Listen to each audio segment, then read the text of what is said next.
Sense and Sensibility by Jane Austen, Chapter 9. The Dashwoods were now settled at Barton with tolerable comfort to themselves. The house and the garden, with all the objects surrounding them, were now become familiar, and the ordinary pursuits which had given to Norland half its charms were engaged in again with far greater enjoyment than Norland had been able to afford since the loss of their father. Sir John Middleton, who called on them every day for the first fortnight, and who was not in the habit of seeing much occupation at home, could not conceal his amazement on finding them always employed.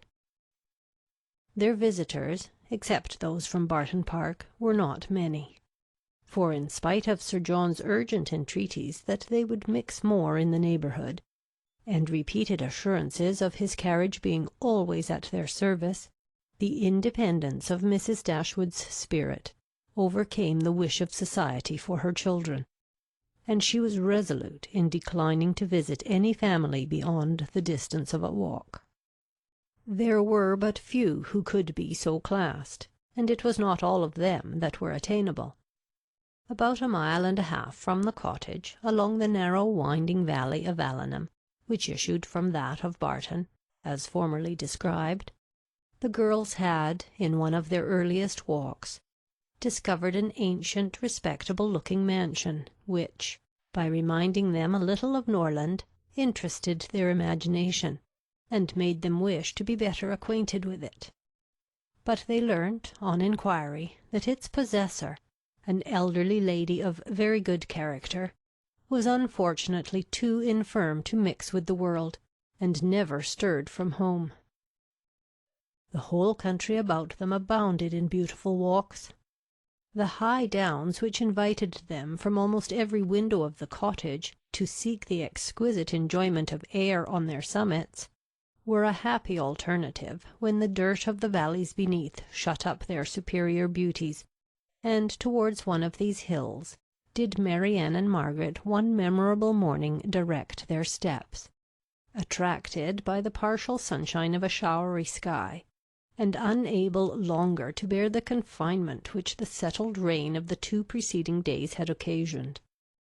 The weather was not tempting enough to draw the 2 others from their pencil and their book, in spite of Marianne's declaration that the day would be lastingly fair, and that every threatening cloud would be drawn off from their hills, and the 2 girls set off together.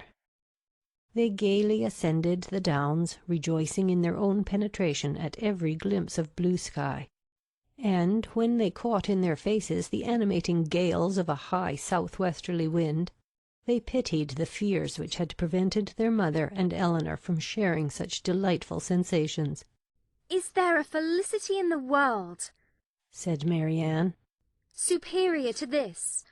Margaret, we will walk here at least 2 hours. Margaret agreed, and they pursued their way against the wind, resisting it with laughing delight for about 20 minutes longer, when suddenly the clouds united over their heads, and a driving rain set full in their face. Chagrined and surprised, they were obliged, though unwillingly, to turn back, for no shelter was nearer than their own house. One consolation, however, remained for them, to which the exigence of the moment gave more than usual propriety. It was that of running with all possible speed down the steep side of the hill which led immediately to their garden gate. They set off. Marianne had at first the advantage, but a false step brought her suddenly to the ground, and Margaret, unable to stop herself to assist her, was involuntarily hurried along, and reached the bottom in safety. A gentleman carrying a gun, with 2 pointers playing round him, was passing up the hill and within a few yards of Marianne, when her accident happened. He put down his gun and ran to her assistance. She had raised herself from the ground, but her foot had been twisted in her fall, and she was scarcely able to stand. The gentleman offered his services, and perceiving that her modesty declined what her situation rendered necessary, took her up in his arms without farther delay, and carried her down the hill. Then, passing through the garden, the gate of which had been left open by Margaret, he bore her directly into the house, whither Margaret was just arrived, and quitted not his hold till he had seated her in a chair in the parlour. Elinor and her mother rose up in amazement at their entrance, and while the eyes of both were fixed on him with an evident wonder, and a secret admiration which equally sprung from his appearance, he apologized for his intrusion by relating its cause, in a manner so frank and so graceful that his person, which was uncommonly handsome, received additional charms from his voice and expression. Had he been even old, ugly, and vulgar, the gratitude and kindness of Mrs. Dashwood would have been secured by any act of attention to her child, but the influence of youth, beauty, and elegance gave an interest to the action which came home to her feelings.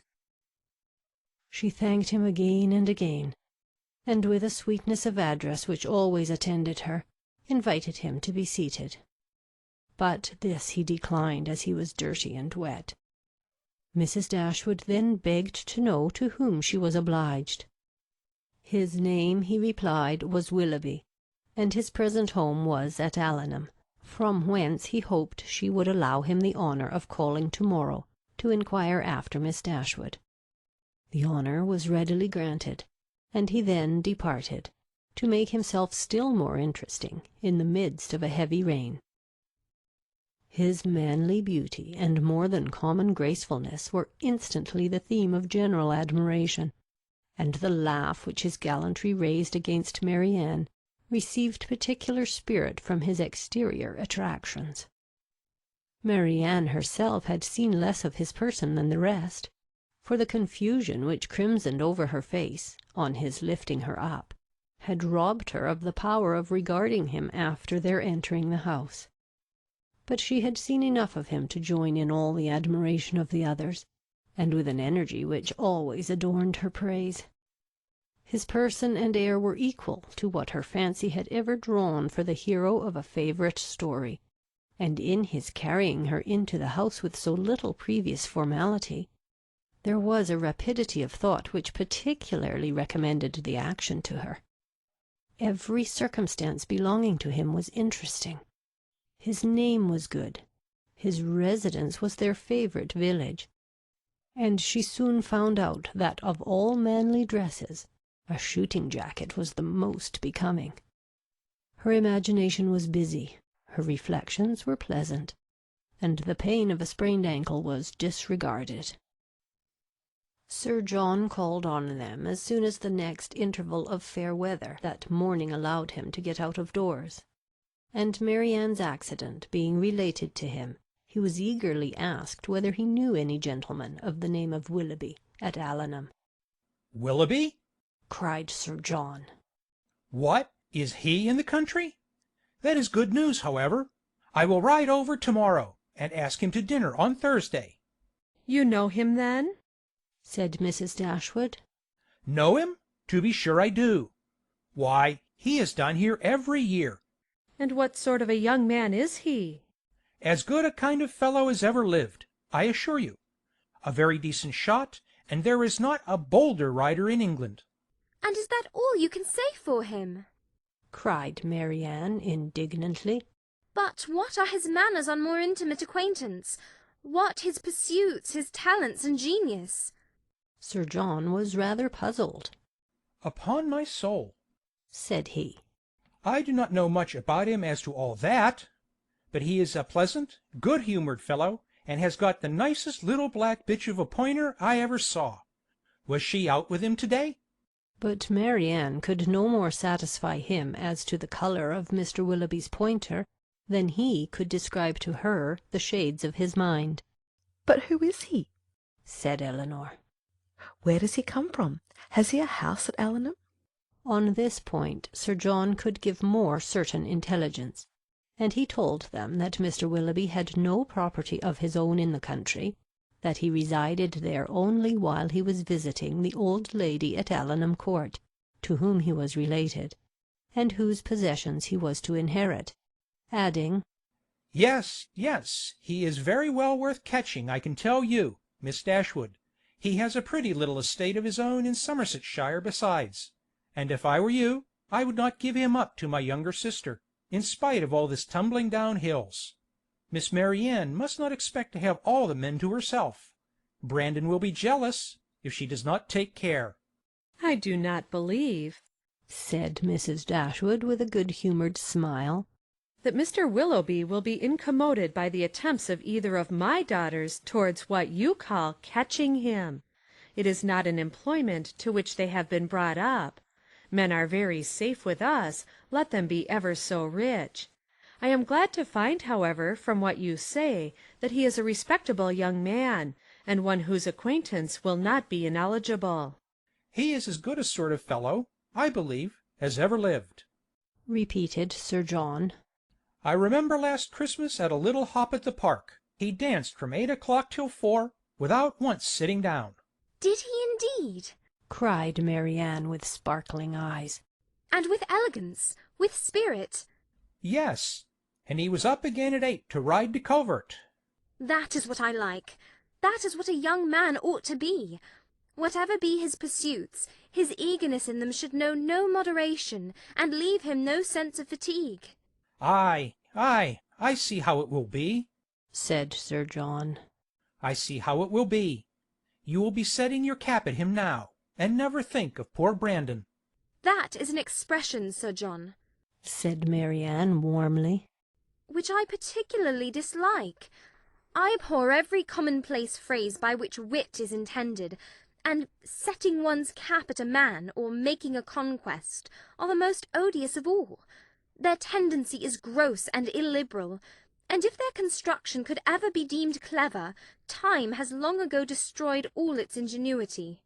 Sir John did not much understand this reproof, but he laughed as heartily as if he did, and then replied, Aye, you will make conquests enough, I dare say, one way or another. Poor Brandon, he is quite smitten already, and he is very well worth setting your cap at, I can tell you, in spite of all this tumbling about and spraining of ankles. End of chapter 9.